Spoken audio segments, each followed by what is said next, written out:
ನಾನೊಂದು ಉದಾಹರಣೆ ಕೊಡ್ತೀನಿ, ಅದನ್ನು ಸರಿಯಾಗಿ ಅರ್ಥ ಮಾಡ್ಕೊಳ್ಳಿ. ಡೆಫಿನೆಟ್ಲಿ ನೀವು 1 ವರ್ಷಗಳ ಕಾಲ ಏನು ಗುರು ಗೋಚಾರದ ಫಲ ಇದೆ ಕನ್ಯಾ ರಾಶಿ ಕನ್ಯಾ ಲಗ್ನದವರಿಗೆ ಅದನ್ನು ಸರಿಯಾಗಿ ಬಳಸ್ಕೊಳ್ತೀರಾ. ಎಸ್, ಜೂನ್ 2ನೇ ತಾರೀಕು 2026ರಂದು ಗುರು ಮಿಥುನ ರಾಶಿಯಿಂದ ಕರ್ಕಾಟಕ ರಾಶಿಗೆ ಬರ್ತಾರೆ. ಕರ್ಕಾಟಕ ರಾಶಿ ಗುರುವಿಗೆ ಉಚ್ಚಸ್ಥಾನ, ನಿಮಗೆ ಅದು ಲಾಭಸ್ಥಾನ. ಕರ್ಮಸ್ಥಾನದಿಂದ ಲಾಭಸ್ಥಾನಕ್ಕೆ ಬರ್ತಾ ಇದ್ದಾರೆ. ಸೊ ಗುರು ಕರ್ಮಸ್ಥಾನದಲ್ಲಿದ್ದಾಗ ನೀವು ಸಾಕಷ್ಟು ಕೆಲಸಗಳಲ್ಲಿ ಹಲವಾರು ಬದಲಾವಣೆಗಳನ್ನು ಕಂಡುಕೊಂಡಿದ್ರಿ ನಿಮ್ಮ ಕಾರ್ಯಕ್ಷೇತ್ರಗಳಲ್ಲಿ. ಈಗ ಅದೇ ಗುರು ಲಾಭಸ್ಥಾನಕ್ಕೆ ಬರ್ತಾ ಇದ್ದಾರೆ. ಎಸ್, ಮೊದಲನೇದಾಗಿ ಒಂದು ಉದಾಹರಣೆ ಕೊಡ್ತೀನಿ ಅಂತ ಹೇಳಿದ್ದೆ. ಏನಪ್ಪ ಅಂದರೆ, ಒಂದು ಲಾಟ್ರಿ ತಗೊಂಡಿರ್ತೀರಾ, 1 ಕೋಟಿ ಹಣ ಬಂತು. ಹಣ ಏನೋ ಬಂತು, ಆದರೆ ಇದ್ದಕ್ಕಿದ್ದಂಗೆ ಮನೆಗಳಲ್ಲಿ ಗಲಾಟೆಗಳು ಶುರುವಾಯಿತು, ಮನಸ್ತಾಪಗಳು ಶುರುವಾಯಿತು, ಸಂಬಂಧಗಳು ದೂರ ಆಯಿತು. ಅರೆ, ಈ 1 ಕೋಟಿ ದುಡ್ಡು ಯಾಕಾದರೂ ಬಂತು ಅನ್ನುವಂತಹ ಮನಸ್ಥಿತಿ ಪರಿಸ್ಥಿತಿ ಎಲ್ಲವೂ ನಿಮ್ಮ ಎದುರಿಗೆ ಬಂದ್ಬಿಡ್ತದೆ. ಅದೇ ರೀತಿ 1 ಕೋಟಿ ಹಣ ಬಂದಿದೆ, ಅದನ್ನು ಹೆಂಗೆ ಬಳಸ್ಕೋಬೇಕು ಅಂತ ಗೊತ್ತಿಲ್ಲದೆ, ಆ ಹಣ ಬಂದಿದ್ದು ಗೊತ್ತಿಲ್ಲ ಹೋಗಿದ್ದು ಗೊತ್ತಿಲ್ಲ ಅನ್ನೋ ರೀತಿ ಆಗೋಗ್ತದೆ. ಇದನ್ನು ನಾನು ಯಾಕೆ ಹೇಳ್ತಾ ಇದ್ದೀನಿ ಅಂದರೆ, ಕಾರಕೋ ಭಾವನಾಶಾಯ ಅಂದರೆ ಗುರು ಸಂತಾನಕಾರಕ, ಧನಕಾರಕ, ಹಾಗೆ ಲಾಭಕಾರಕನೂ ಹೌದು. ಯಾವಾಗ ಆ ಕಾರಕ ಭಾವಕ್ಕೆ ಬರ್ತಾರೆ, ಆ ಕಾರಕ ಭಾವದ ನಾಶ ಆಗುತ್ತೆ ಅಂತ ಒಂದು ಉಲ್ಲೇಖ ಇದೆ. ಅಂದರೆ 11ನೇ ಮನೆಗೆ ಬಂದಿರುವ ಗುರು ಆ 11ನೇ ಮನೆಯ ಭಾವದ ನಾಶವನ್ನು ಮಾಡ್ತಾರೆ ಅಂತ ಅದರ ಅರ್ಥ. ಸೊ ಗುರು ಅಂದರೆ ವಿಸ್ತರಣೆ. ನಮಗೆ ಎಷ್ಟು ಬಂದರೂ ತೃಪ್ತಿ ಆಗಲ್ಲ ಅಂತ ಅರ್ಥ. ಅಯ್ಯೋ, ಇನ್ನೂ ಹೆಚ್ಚು ಲಾಭ ಬರಬೇಕಿತ್ತು, ಇಲ್ಲ ಅಲ್ಲಿ ಇನ್ವೆಸ್ಟ್ಮೆಂಟ್ ಮಾಡೋಣ, ಈಗ ಇನ್ನೂ ಹೆಚ್ಚು ಲಾಭ ಬರ್ಬೋದು, ಇನ್ನೂ ಹೆಚ್ಚು ಗಳಿಸ್ಬಿಡ್ಬೋದು ನಾವು. ಈ ಥರದ ಆಸೆಗಳು ಜಾಸ್ತಿ ಆಗುತ್ತೆ. ಲಾಭ ಬರ್ತಾ ಇದೆ ಅಂತ ಹೇಳಿ ನಿಮ್ಮ ಕರ್ಮವನ್ನು ಮರೆತು ಬಿಡೋದು. ಕರ್ಮ ಅಂದರೆ ನೀವು ಮಾಡೋ ಕೆಲಸಗಳು, ಅಲ್ಲಿ ಜವಾಬ್ದಾರಿಗಳನ್ನು ಕಡಿಮೆ ಮಾಡ್ಕೊಳ್ಳೋದು, ಸೋಮಾರಿತನ, ಆಲಸ್ಯ, ಇದೆಲ್ಲವೂ ಬಂದ್ಬಿಡುತ್ತೆ. ಹಾಗೆ ಆ ಭಾವದ ಕಾರಕವು ನಾಶ ಆಗತ್ತೆ. ಸಿಂಪಲಾಗಿ ಅರ್ಥ ಮಾಡ್ಕೊಳ್ಳಿ. ಬಟ್ ಇಲ್ಲಿ ದೋಷ ಪ್ರಮಾಣ ಸ್ವಲ್ಪ ಕಡಿಮೆ ಆಗುತ್ತೆ.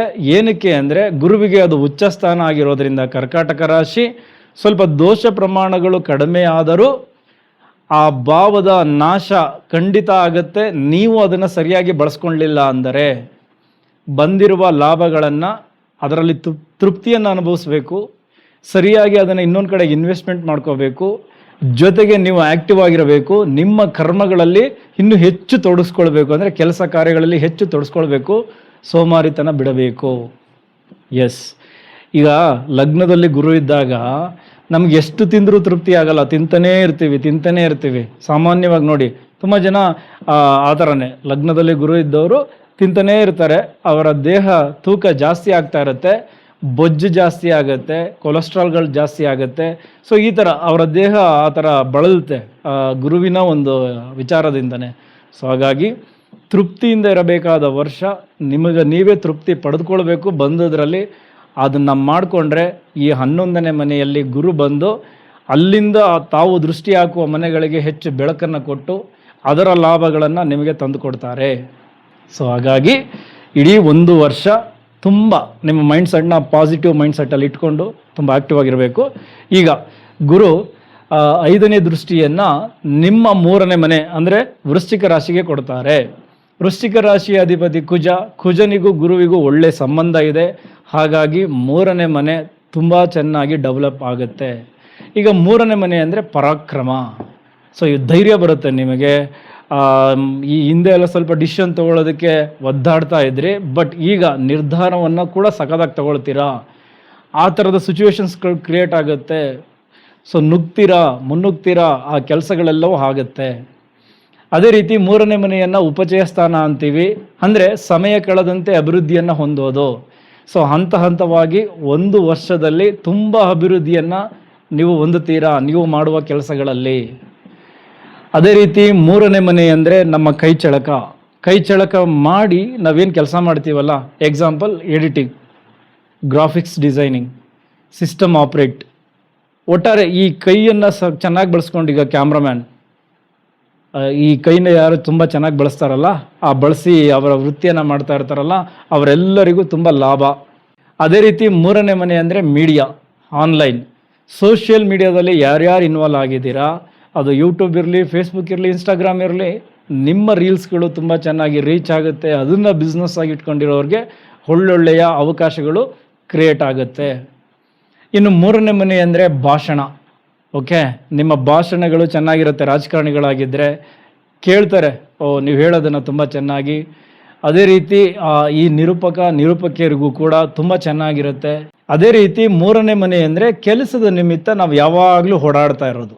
ಅಂದರೆ ಈ 1 ವರ್ಷಗಳ ಕಾಲ ಕೆಲಸಕ್ಕೆ ಸಂಬಂಧಪಟ್ಟಂಗೆ ನೀವೇನು ಓಡಾಡ್ತಿರಲ್ಲ ಅದೆಲ್ಲವೂ ಲಾಭವಾಗಿ ಕ್ರಿಯೇಟ್ ಆಗುತ್ತೆ. ಎಸ್, ಓಡಾಡಿ, ಸೋಮಾರಿಗಳಾಗಿ ಮನೇಲೇ ಇರಬೇಡಿ. ಒಂದಷ್ಟು ಕೆಲಸದ ನಿಮಿತ್ತ ಓಡಾಡ್ತಾ ಇರಿ, ತುಂಬ ಚೆನ್ನಾಗಿರುತ್ತೆ. ನಿಮ್ಮ ಸಂಬಳ ಹೈಕ್ ಆಗೋದು ಅಥವಾ ಒಂದಷ್ಟು ಬೋನಸ್ ಸಿಗೋದು, ಇದೆಲ್ಲದಕ್ಕೂ ಕಾರಣಗಳಾಗುತ್ತೆ ನಿಮ್ಮ ಓಡಾಟ. ಚೆನ್ನಾಗಿ ಮಾಡಿ. ಅದೇ ರೀತಿ ನಾನು ಮೊದಲೇ ಹೇಳಿದೆ, ನಿರ್ಧಾರ ತೆಗೆದುಕೊಳ್ಳೋದಕ್ಕೆ ಈ 1 ವರ್ಷ ತುಂಬ ಚೆನ್ನಾಗಿದೆ. ಏನಾದರೂ ಹೊಸ ಹೂಡಿಕೆ ಮಾಡಬೇಕು, ಹೊಸ ಬಿಸ್ನೆಸ್ ಶುರು ಮಾಡಬೇಕು, ಈ ಥರದ್ದೇನಾದರೂ ನಿಮ್ಮ ಮನಸ್ಸಲ್ಲಿ ಈಗ ಇದ್ದರೆ ನಿರ್ಧಾರ ತೆಗೆದುಕೊಳ್ಳಿ. ಡೆಫಿನೆಟ್ಲಿ ಅದು ನಿಮಗೆ ಲಾಭವನ್ನಾಗಿ ಮಾಡಿಕೊಡುತ್ತೆ. ಅದೇ ರೀತಿ ಮೂರನೇ ಮನೆ ನಮ್ಮ ಕಿರಿಯ ಸಹೋದರ, ಕಿರಿಯ ಸಹೋದರಿ ಜೊತೆಗೆ ನೆರೆ ಹೊರೆ, ಇದನ್ನೆಲ್ಲ ತಿಳಿಸುತ್ತೆ. ನಿಮ್ಮ ಕಿರಿಯ ಸಹೋದರ, ಕಿರಿಯ ಸಹೋದರಿಯ ನಡುವೆ ಒಳ್ಳೆಯ ಸಂಬಂಧ ಏರ್ಪಡುತ್ತೆ, ಅವರಿಂದ ನಿಮಗೆ ಹೆಲ್ಪ್ ಆಗುತ್ತೆ. ಜೊತೆಗೆ ನೆರೆಹೊರೆಯವರು ಇಷ್ಟು ದಿನ ಏನಾದರೂ ಮನಸ್ತಾಪಗಳಿದ್ದರೆ, ದೂರ ಆಗಿದ್ದರೆ ಮತ್ತೆ ಒಂದಾಗುವಂತಹ ಪರಿಸ್ಥಿತಿಗಳು ಎದುರಾಗುತ್ತೆ.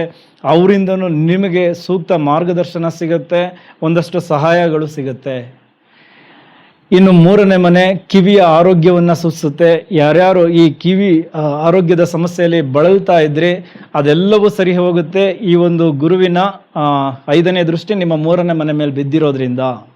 ಒಟ್ಟಾರೆ ಮೂರನೇ ಮನೆ ಗುರುವಿನ ದಿವ್ಯ ದೃಷ್ಟಿಯಿಂದ ತುಂಬ ಚೆನ್ನಾಗಿ ಆಕ್ಟಿವೇಟ್ ಆಗಿದೆ. ಸರಿಯಾಗಿ ಬಳಸ್ಕೊಳ್ಳಿ. ಇಂಟರ್ನೆಟ್ಟನ್ನು ಬಳಸ್ಕೊಂಡು ಯಾರ್ಯಾರು ಬಿಸ್ನೆಸ್ ಮಾಡ್ತಾ ಇದ್ದೀರಾ, ಇದೊಂದು ಗ್ರೇಟ್ ಪೀರಿಯಡ್, ಚೆನ್ನಾಗಿ ಬಳಸ್ಕೊಳ್ಳಿ. ಅದೇ ರೀತಿ ಈ ಅಂಚೆ, ಕೊರಿಯರ್, ಇಮೇಲ್, ಇದೆಲ್ಲದಕ್ಕೂ ಜೊತೆಗೆ ನಾವು ಫೋನ್ ಕಮ್ಯುನಿಕೇಷನ್ ಮಾಡೋದು, ಇದೆಲ್ಲದಕ್ಕೂ ಮೂರನೇ ಮನೆಯನ್ನು ನಾವು ನೋಡ್ತೀವಿ. ಈ ಥರದ್ರಲ್ಲಿ ಯಾರ್ಯಾರು ನಿಮ್ಮ ಕೆಲಸಗಳಲ್ಲಿ ತೊಡಗಿಸ್ಕೊಂಡಿದ್ದೀರಾ, ಇದನ್ನೆಲ್ಲ ಬಳಸ್ಕೊಂಡು ನಿಮ್ಗೆಲ್ಲರಿಗೂ ಚೆನ್ನಾಗಾಗುತ್ತೆ. ಕನ್ಯಾ ರಾಶಿ, ಕನ್ಯಾ ಲಗ್ನದವರು ಈ ಮೂರನೇ ಮನೆಯನ್ನು ಸರಿಯಾಗಿ ಅರ್ಥ ಮಾಡಿಕೊಂಡ್ರೆ ಅಲ್ಲಿ ಹೆಚ್ಚು ಲಾಭಗಳಿರೋದ್ರಿಂದ ಅದರ ಕಡೆ ಹೆಚ್ಚು ಗಮನ ಕೊಡಿ, ಅಲ್ಲಿ ಲಾಭವನ್ನು ಗಳಿಸ್ಕೊಂಡು ಹೋಗಿ. ಓಕೆ, ಈಗ ಕನ್ಯಾ ರಾಶಿಯವರಿಗೆ ರಾಶಿ ಕುಂಡಲಿಯಲ್ಲಿ ಗುರು ಯಾರು? ಗುರು 4 ಮತ್ತು 7ನೇ ಮನೆಯ ಅಧಿಪತಿ. ಓಕೆ, 4ನೇ ಮನೆ ಅಂದರೆ ಸುಖಸ್ಥಾನ, ಜೊತೆಗೆ ತಾಯಿ, ಭೂಮಿ, ವೆಹಿಕಲ್, ಇದನ್ನೆಲ್ಲ ತಿಳಿಸುತ್ತೆ ಅಲ್ವಾ.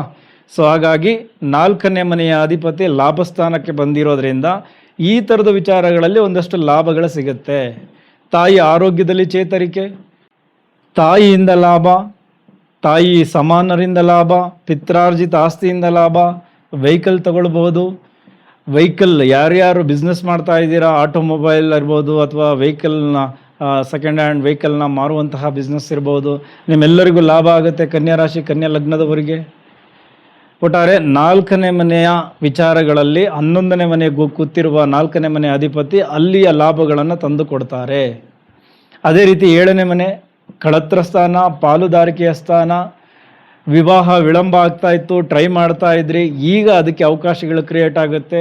ಸೊ ಲಾಭಸ್ಥಾನಕ್ಕೆ ಬಂದಿರುವ ಗುರುವಿನಿಂದ ನಿಮಗೆ ಮದುವೆ ಸೆಟ್ ಆಗುತ್ತೆ. ಒಳ್ಳೆಯ ವರ, ಒಳ್ಳೆಯ ವಧು ಬರಬಹುದು.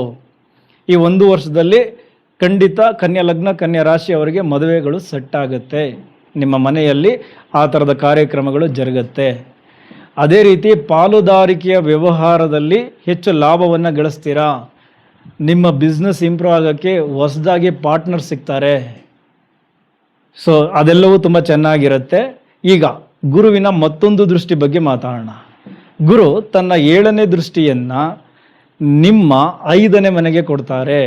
5ನೇ ಮನೆ ಅಂದರೆ ಎಗೈನ್ ಅದನ್ನು ನಾವು ಸಂತಾನ ಸ್ಥಾನ, ಲಕ್ಷ್ಮಿ ಸ್ಥಾನ, ಹಠಾತ್ ಲಾಭ ಗಳಿಸುವ ಸ್ಥಾನ, ಪೂರ್ವ ಪುಣ್ಯ ಸ್ಥಾನ, ಕ್ರಿಯೇಟಿವಿಟಿ, ಹೈಯರ್ ಎಜುಕೇಷನ್ ಎಲ್ಲವನ್ನು ನೋಡ್ತೀವಲ್ಲ. ಹಾಗಾಗಿ ಸಂತಾನದ ನಿರೀಕ್ಷೆಯಲ್ಲಿರೋವರಿಗೆ ಗುಡ್ ನ್ಯೂಸ್ ಸಿಗುತ್ತೆ ಈ 1 ವರ್ಷದಲ್ಲಿ. ಅಥವಾ ನಿಮ್ಮ ಮನೆಯಲ್ಲಿ ಮಗುವಿನ ಅಳುವಿನ ಸದ್ದು, ನಗುವಿನ ಸದ್ದು ಕಂಡು ಬರುತ್ತೆ. ಸಂತಾನದಲ್ಲಿ ಸಮಸ್ಯೆಗಳಿದ್ದವರಿಗೆ ಅದು ಬಗೆಹರಿದು ಸಂತಾನಕ್ಕೆ ಪೂರಕವಾಗಿರುತ್ತೆ ಈ 1 ವರ್ಷ. ಅದೇ ರೀತಿ ಮಕ್ಕಳ ಎಜುಕೇಷನ್ನಲ್ಲಿ ತುಂಬ ಪ್ರಗತಿ ಕಂಡು ಅದು ನಿಮಗೆ ಹೆಚ್ಚು ಖುಷಿಯನ್ನು ತಂದು ಕೊಡುತ್ತೆ. ಮಕ್ಕಳು ಹೈಯರ್ ಸ್ಟಡೀಸ್ಗೆ ಪ್ರಯತ್ನ ಪಡ್ತಾ ಇದ್ದರೆ ನಿಮ್ಮಿಂದ ಅವರಿಗೆ ಬೆಂಬಲ ಸಿಗುತ್ತೆ, ಅಲ್ಲಿ ಅವರಿಗೆ ಹೆಚ್ಚು ಲಾಭಗಳಿವೆ. ಇನ್ನು ನೀವು ಈ ಹಿಂದೆ ಮಾಡಿದಂತಹ ಹೂಡಿಕೆಯಿಂದ ಈಗ ಹೆಚ್ಚು ಲಾಭಗಳನ್ನು ಗಳಿಸ್ಕೊಳ್ತೀರಾ, ಹಠಾತ್ ಒಂದಷ್ಟು ಧನ ಲಾಭ ಆಗುತ್ತೆ.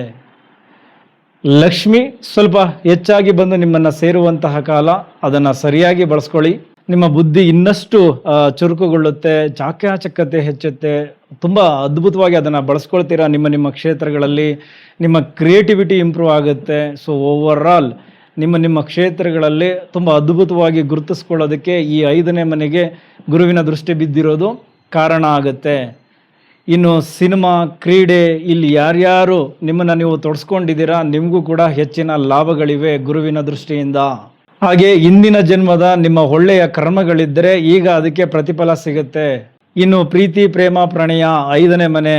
ಎಸ್, ಪ್ರೀತಿ ಪ್ರೇಮದಲ್ಲಿ ಏನಾದರೂ ನಿರಾಶೆಗಳಿದ್ದರೆ ಅದೆಲ್ಲವೂ ಈಗ ದೂರ ಆಗಿ ನೀವು ಮತ್ತೆ ಒಂದಾಗ್ತೀರಾ, ಅಥವಾ ಹೊಸದಾಗಿ ಪ್ರೀತಿ ಪ್ರೇಮ ಚಿಗುರುತ್ತೆ ನಿಮ್ಮ ಬಾಳಲ್ಲಿ, ಅಥವಾ ಪ್ರೀತಿ ಪ್ರೇಮದಲ್ಲಿದ್ದವರು ಮದುವೆ ಹಂತಕ್ಕೆ ಹೋಗಬಹುದು. ಇದೆಲ್ಲವೂ ಚೆನ್ನಾಗಿದೆ. 5ನೇ ಮನೆ ನಿಮಗೆಲ್ಲವನ್ನ ಕೊಡುತ್ತೆ. ಹೂಡಿಕೆ ಮಾಡಬೇಕಾದ್ರೆ ಸ್ವಲ್ಪ ಏನು ದಿಢೀರ್ ನಾಳೆನೇ ದೊಡ್ಡ ಮಟ್ಟದ ಹಣ ಮಾಡ್ಬೋಣ, ಶಾರ್ಟ್ಕಟ್ಟಲ್ಲಿ ಹಣ ಮಾಡ್ಬೋಣ, ಈ ಥರದ್ದೆಲ್ಲ ಯೋಚನೆ ಮಾಡಬೇಡಿ. ಯಾಕೆ ಅಂದರೆ ಅಲ್ಲಿ ಲಾಭ ಕಟ್ಟಾಗುತ್ತೆ. ನಾನು ಮೊದಲೇ ಒಂದು ಎಕ್ಸಾಂಪಲ್ ಕೊಟ್ಟಿದ್ದೀನಿ. ಸೊ ದೀರ್ಘಕಾಲದ ಹೂಡಿಕೆಯ ಬಗ್ಗೆ ಯೋಚನೆ ಮಾಡಿ, ಶಾರ್ಟ್ ಟರ್ಮ್ ಬಗ್ಗೆ ತಲೆ ಕೆಡಿಸ್ಕೊಳ್ಳೋಕೆ ಹೋಗಬೇಡಿ. ಇದು ಗುರು. ಈಗ ನಿಮ್ಮ 7ನೇ ಮನೆಗೆ ಗುರುವಿನ ದೃಷ್ಟಿ ಬೀಳ್ತಾ ಇದೆ. ಸೊ 7ನೇ ಮನೆಯ ಅಧಿಪತಿ ಲಾಭಸ್ಥಾನಕ್ಕೆ ಬಂದು ಮತ್ತು ಅಲ್ಲಿಂದ ನಿಮ್ಮ 7ನೇ ಮನೆಗೆ ದೃಷ್ಟಿಯನ್ನು ಕೊಡ್ತಾ ಇರೋದ್ರಿಂದ ನಿಮ್ಮ ಜನಪ್ರಿಯತೆ ಹೆಚ್ಚಾಗುತ್ತೆ. ಎಸ್, ರಾಜಕಾರಣಿಗಳಿಗೆ ಸ್ಪೆಷಲಿ ಒಳ್ಳೆಯ ಜನಪ್ರಿಯತೆ ಹೆಚ್ಚಾಗಿ ಜನಸಂಪರ್ಕದಲ್ಲಿ ಬೆರೆತು ಮುಂದಿನ ನಿಮ್ಮ ಎಲೆಕ್ಷನ್ಗೆ ಈಗಿನ ವರ್ಚಸ್ಸು ತುಂಬ ಕಾಪಾಡುತ್ತೆ. ಇದನ್ನು ಸರಿಯಾಗಿ ಬಳಸ್ಕೊಳ್ಳಿ. ಜನಗಳ ಹತ್ರ ಬೆರೀರಿ, ಮಾತನಾಡಿ, ಅಥವಾ ಸೋಷಿಯಲ್ ಮೀಡಿಯಾ 3ನೇ ಮನೆ ಇದನ್ನು ಬಳಸ್ಕೊಂಡು ನೀವು 7ನೇ ಮನೆಯನ್ನು ಇನ್ನೂ ಇಂಪ್ರೂವ್ ಮಾಡ್ಕೊಳ್ಳಿ. ರೀಚ್ ಚೆನ್ನಾಗಿ ಸಿಗುತ್ತೆ, ನಿಮ್ಮ ವಿಷಯಗಳು ಜನಗಳಿಗೆ ತಲುಪುತ್ತೆ. ಸರ್ಕಾರಿ ಅಧಿಕಾರಿಗಳಿಗೂ ಅಷ್ಟೇ, ನಿಮ್ಮ ಏನು ಮೇಲಧಿಕಾರಿಗಳಿಂದ ಪ್ರಶಂಸೆ ಸಿಗುತ್ತೆ. ನಿಮ್ಮ ಕಾರ್ಯಕ್ಷೇತ್ರಗಳಲ್ಲಿ ಪ್ರಶಸ್ತಿಗಳು ಹುಡ್ಕೊಂಡು ಬರುತ್ತೆ. ತುಂಬ ಚೆನ್ನಾಗಿದೆ. ಈ ದೈನಂದಿನ ವ್ಯಾಪಾರದಲ್ಲಿರುವ ಚಿಕ್ಕ ವ್ಯಾಪಾರಿಗಳಿಂದ ಹಿಡಿದು ದೊಡ್ಡ ವ್ಯಾಪಾರಿಗಳು ನಿಮಗೆ ಲಾಭಗಳು ಹೆಚ್ಚಾಗುತ್ತೆ, ನಿಮ್ಮ ಬಿಸ್ನೆಸ್ ಇಂಪ್ರೂವ್ ಆಗುತ್ತೆ. ಅದೇ ರೀತಿ 7ನೇ ಮನೆ ಪ್ರತಿಸ್ಪರ್ಧಿಯನ್ನು ತಿಳಿಸುತ್ತೆ. ಅಂದರೆ 6ನೇ ಮನೆ ನಮ್ಮ ಕಾಂಪಿಟೇಟರ್, ನಮಗೆ ಗೊತ್ತಿರಲ್ಲ ಅವ್ರ ಬಗ್ಗೆ ಏನುವೆ, ಬಟ್ 7ನೇ ಮನೆ ನಮ್ಮ ಪ್ರತಿಸ್ಪರ್ಧಿ ಯಾರು, ಅವರ ವಿಚಾರ ಎಲ್ಲ ನಮಗೆ ಗೊತ್ತಿರುತ್ತೆ. ಸೊ ಅವರ ವಿರುದ್ಧ ಗೆಲ್ಲೋದಕ್ಕೆ ಇದು ಒಳ್ಳೆಯ ಚಾನ್ಸ್. ಅದೇ ರೀತಿ 7ನೇ ಮನೆ ವಿದೇಶವನ್ನು ಕೂಡ ಸೂಚಿಸುತ್ತೆ. ನೋಡಿ, 4ನೇ ಮನೆ ನಮ್ಮ ಸ್ವಂತ ಊರು. 4ರಿಂದ ಮತ್ತೆ 4ನೇ ಮನೆಯನ್ನು ಕೌಂಟ್ ಮಾಡಿದಾಗ ಅದು ಏನಾಗುತ್ತೆ, ದೂರದ ಪ್ರದೇಶ, ಅಂದರೆ ವಿದೇಶ. ಏನಾದರೂ ನೀವು ವಿದೇಶದಲ್ಲಿ ಸೆಟ್ಲ್ ಆಗಬೇಕು ಅಂತ ಅಂದ್ಕೊಂಡಿದ್ರೆ 11ನೇ ಮನೆಯಲ್ಲಿರುವ ಗುರುವಿನ 9ನೇ ದೃಷ್ಟಿ ಅವರದ್ದೇ ಮನೆ ಮೇಲೆ, ನಿಮ್ಮ 7ನೇ ಮನೆ ಮೇಲೆ ಬಿದ್ದಿರೋದ್ರಿಂದ ಡೆಫಿನೆಟ್ಲಿ ವಿದೇಶ ಪ್ರವಾಸ ಹೋಗಿ ಬರ್ತೀರಾ, ಅಥವಾ ಅಲ್ಲಿ ಸೆಟ್ಲ್ ಆಗಬೇಕು ಅಂತ ಅಂದುಕೊಂಡಿದ್ದರೆ ಅದಕ್ಕೆ ಅಪರ್ಚುನಿಟೀಸ್ ಕ್ರಿಯೇಟ್ ಆಗುತ್ತೆ. ಅದೇ ರೀತಿ ನ್ಯಾಯದ ವಿಚಾರಗಳನ್ನು ಕೂಡ 7ನೇ ಮನೆಯಲ್ಲಿ ನೋಡ್ತೀವಿ. ಹಾಗಾಗಿ ನಿಮ್ಮ ಪರವಾಗಿ ಕೋರ್ಟ್ ಕೇಸಲ್ಲಿರಬಹುದು ಅಥವಾ ಈ ಪಂಚಾಯಿತಿಯಲ್ಲಿರಬಹುದು, ಎಲ್ಲ ಕಡೆ ಏನಾದರೂ ಈ ಥರದ ವಿಚಾರಗಳಲ್ಲಿ ನೀವು ಭಾಗಿಯಾಗಿದ್ದರೆ ನಿಮ್ಮ ಪರವಾಗಿ ಈ ಕನ್ಯಾ ಲಗ್ನ, ಕನ್ಯಾ ರಾಶಿಯವರಿಗೆ ಗುರುವಿನ ಒಂದು 9ನೇ ದೃಷ್ಟಿ 7ನೇ ಮನೆ ಮೇಲೆ ಬಿದ್ದಿರೋದ್ರಿಂದ ನಿಮ್ಮ ಪರವಾಗಿ ನ್ಯಾಯ ಸಿಗುತ್ತೆ. ಎಸ್, ಇದಿಷ್ಟು ಗುರು ತಾನಿದ್ದ ಮನೆಯಿಂದ ತಾನು ದೃಷ್ಟಿ ಹಾಕುವ ಮನೆಗಳಿಗೆ ಬೆಳಕನ್ನು ಚೆಲ್ಲಿ ಅಲ್ಲಿ ಎಷ್ಟು ಗೌರವ ಲಾಭಗಳನ್ನು ನಿಮಗೆ ತಂದು ಕೊಡ್ತಾರೆ. ಅದೇ ರೀತಿ ಗುರು ಪುನರ್ವಸು ನಕ್ಷತ್ರದಲ್ಲಿ ಸಂಚಾರವನ್ನು ಶುರು ಮಾಡಿ ಪುಷ್ಯ ನಕ್ಷತ್ರಕ್ಕೆ ಬಂದು ಅಲ್ಲಿಂದ ಆಶ್ಲೇಷ ನಕ್ಷತ್ರಕ್ಕೆ ಬರ್ತಾರೆ. ಅದರ ನಡುವೆ ಸಿಂಹರಾಶಿಗೂ ಕೂಡ ಬಂದು ಹೋಗ್ತಾರೆ. ಸಿಂಹರಾಶಿಗೆ ಬಂದಾಗ ಅದರ ಫಲಗಳು ಸ್ವಲ್ಪ ಬೇರೆ ಬೇರೆ ಇರುತ್ತೆ. ಅದನ್ನು ಏನು ಒಂದು 2-3 ತಿಂಗಳ ವಿಚಾರ, ಅದನ್ನು ಬೇರೆ ವಿಡಿಯೋದಲ್ಲಿ ಕವರ್ ಮಾಡೋಣ. ಆದರೆ ಯಾವಾಗ ಪುಷ್ಯ ನಕ್ಷತ್ರಕ್ಕೆ ಬರ್ತಾರೆ, ಪುಷ್ಯ ನಕ್ಷತ್ರದ ಅಧಿಪತಿ ಶನಿ ಅಂದಾಗ ನಿಮಗೆ ಅದು ಮಕರ ರಾಶಿ ನಿಮ್ಮ 5ನೇ ಮನೆ, ಜೊತೆಗೆ ಕುಂಭರಾಶಿ ನಿಮ್ಮ 6ನೇ ಮನೆ. ಸೊ ಅಲ್ಲಿಗೆ ಆ ಮನೆಗಳು ಕೂಡ ಇಂಪ್ರೂವ್ ಆಗುತ್ತೆ. ಸೊ 5ನೇ ಮನೆ ಆಲ್ರೆಡಿ ದೃಷ್ಟಿ ಇದೆ, ಜೊತೆಗೆ ಪುಷ್ಯ ನಕ್ಷತ್ರಕ್ಕೆ ಬಂದಾಗ ಇನ್ನೂ ಹೆಚ್ಚಾಗಿ ಸ್ವಲ್ಪ ಕೆಲಸಗಳು ನಿಮ್ಮ ಪರವಾಗಿ ಆಗುತ್ತೆ. ಸ್ಥಿರತೆಯನ್ನು ಕಂಡುಕೊಳ್ತೀರಾ. ಬಾಕಿ ಉಳಿಸ್ಕೊಂಡಿದ್ದಂತಹ ಕೆಲಸಗಳೆಲ್ಲ ಪೂರ್ಣಗೊಳ್ಳುತ್ತೆ. ಅಂದರೆ ಮನೆ ಕಟ್ಟೋದನ್ನು ಅರ್ಧಕ್ಕೆ ನಿಲ್ಲಿಸಿರ್ತೀರಾ, ಬಿಸ್ನೆಸ್ ಮಾಡೋದನ್ನು ಅರ್ಧಕ್ಕೆ ನಿಲ್ಲಿಸಿರ್ತೀರಾ, ಏನೋ ಈ ರೀತಿ ಸ್ವಲ್ಪ ಕೆಲಸಗಳನ್ನು ಶುರು ಮಾಡಿ ಅರ್ಧಕ್ಕೆ ನಿಲ್ಲಿಸಿರ್ತೀರಲ್ಲ, ಅದೆಲ್ಲ ಈಗ 1 ವರ್ಷದಲ್ಲಿ ಪೂರ್ಣಗೊಳ್ಳುತ್ತೆ. ಸೊ ಇದು ಪುಷ್ಯ ನಕ್ಷತ್ರದಲ್ಲಿ ಗುರು ಸಂಚರಿಸಬೇಕಾದ್ರೆ ನಿಮಗೆ ಅಷ್ಟು ಲಾಭಗಳನ್ನು ತಂದುಕೊಡ್ತಾರೆ. ಇನ್ನು ಆಶ್ಲೇಷ ನಕ್ಷತ್ರ ಬುಧ ನಿಮ್ಮ ಲಗ್ನಾಧಿಪತಿನೇ. ಸೊ ಹಾಗಾಗಿ ಏನು ಹೊಸದಾಗಿ ವ್ಯಾಪಾರವನ್ನು ವಿಸ್ತರಣೆ ಮಾಡಿಕೊಳ್ಳಿಕ್ಕೆ, ಇನ್ನೊಂದು ಫ್ರಾಂಚೈಸಿ ತೆಗೆಯಲಿಕ್ಕೆ ತುಂಬ ಚೆನ್ನಾಗಿ ನಿಮ್ಮ ಬುದ್ಧಿಯನ್ನು ಯೂಸ್ ಮಾಡಿಕೊಂಡು ಅದ್ಭುತವಾಗಿ ಬಿಸ್ನೆಸ್ಸಲ್ಲಿ ನೀವು ಸಕ್ಸಸ್ಸನ್ನು ಪಡಿತೀರಾ. ಈ ಆಶ್ಲೇಷ ನಕ್ಷತ್ರಕ್ಕೆ ಬಂದಾಗ ನಿಮ್ಮ ಬುದ್ಧಿ ತುಂಬ ಚುರುಕಾಗುತ್ತೆ, ಅದನ್ನು ಸರಿಯಾಗಿ ಬಳಸ್ಕೊಳ್ತೀರಾ. ಸೊ ಓವರಾಲ್ ಗುರು 11ನೇ ಮನೆಗೆ ಬಂದು ಕಾರಕ ಭಾವ ನಾಶಾಯ ಅನ್ನೋ ವಿಚಾರಗಳಿದ್ದರೂ ಹೆಚ್ಚು ತೊಂದರೆ ಕೊಡದೆ ತಾನು ದೃಷ್ಟಿ ಹಾಕುವ ಮನೆಗಳು, ಜೊತೆಗೆ ತಾನು ನಕ್ಷತ್ರಗಳಲ್ಲಿ ಸಂಚರಿಸಬೇಕಾದ್ರೆ ಎಲ್ಲವನ್ನ ನಿಮಗೆ ತಂದು ಕೊಡ್ತಾರೆ. ಆ ನಕ್ಷತ್ರಗಳಿಗೆ ಸಂಬಂಧಪಟ್ಟಂತೆ, ಆ ಮನೆಗಳಿಗೆ ಸಂಬಂಧಪಟ್ಟಂತೆ ಅದನ್ನು ಸರಿಯಾಗಿ ಬಳಸ್ಕೊಳ್ಬೇಕು. ತೃಪ್ತಿಯಿಂದ ಇರಿ. ಇನ್ನೂ ಬೇಕು ಅಂತ ಏನೇನೋ ಪ್ರಯತ್ನ ಪಡೋದಕ್ಕೆ ಹೋಗಬೇಡಿ. ಆ ಮನೆ, ಆ ಕಾರಕ ನಾಶ ಆಗಿಬಿಡ್ತದೆ. ಸೊ ಓವರಾಲ್ ನಿಮಗೆ 2026ರಿಂದ 2027 ಗುರು ಗೋಚಾರದ ಫಲ ತುಂಬ ಚೆನ್ನಾಗೇ ಇರಲಿ. ಒಳ್ಳೊಳ್ಳೆ ವಿಚಾರಗಳು ನಿಮ್ಮ ಬದುಕಿನಲ್ಲಿ ಬಂದು ಹೋಗಲಿ ಅಂತ ಹೇಳ್ತಾ ಈ ವಿಡಿಯೋನ ಇಲ್ಲಿಗೆ ಮುಗಿಸ್ತಾ ಇದ್ದೀನಿ. ಮುಂದಿನ ವಿಡಿಯೋದಲ್ಲಿ ಮತ್ತೆ ಸಿಗೋಣ. Thank you very much.